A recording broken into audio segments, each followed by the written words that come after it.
Everyone, আসসালামু আলাইকুম। গরু গোশতের শুটকি বোনা করব। এখানে শুটকি সিদ্ধ দিয়েছি।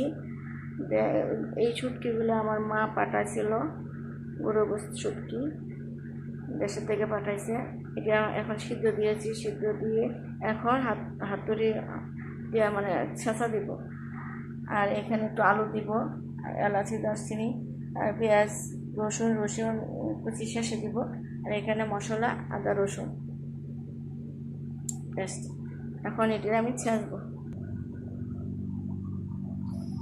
যে এটা দিয়ে এখন ছেঁচবো।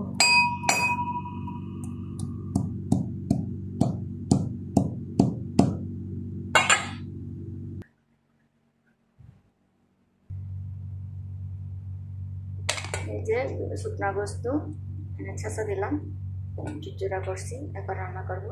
পরিমাণ তেল দিতে হবে, এলাচি দারচিনি দিলাম,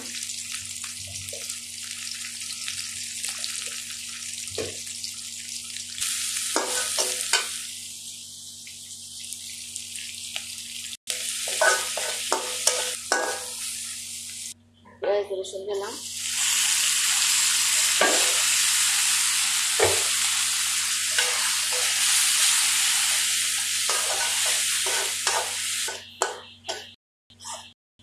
সব মশলা দিয়েছি, করে কষিয়ে নিচ্ছি মশলাটা।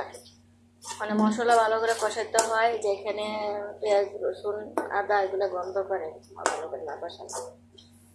যে গোস্তটা দিচ্ছি, গরু গোস্ত শুটকি।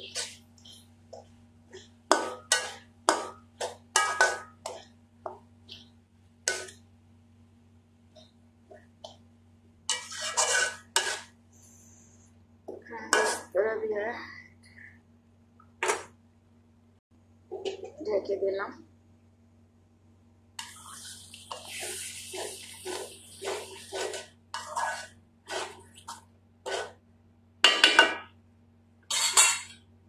আলু দিব,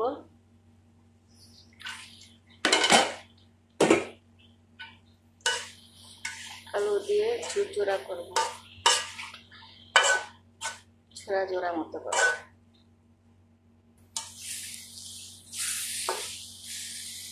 রসুন দিচ্ছি, এভাবে রসুন দিলে ভালো লাগে। গরু গোশত শুটকি হয়ে গেছে। এভাবে রান্না করবেন, খাবেন। জানি আপনারা অনেকে অনেক প্রসেস ভাবে মানে রান্না করতে পারেন, কিন্তু আমি যেভাবে রান্না করছি, কেউ যদি মানে নতুন থাকেন, যা আমি তো মানে পারি না রান্না করতে, আস্তে আস্তে শিখছি। মানে সবসময় তো গরু গোশত রান্না করা হয় না দেশে, এই যে গরু গোশত না, যে শুটকি। এখন কেমন হয়েছে আপনারা এইভাবে ট্রাই করবেন, রান্না করবেন, রান্না করে মানে কমেন্ট করে জানাবেন।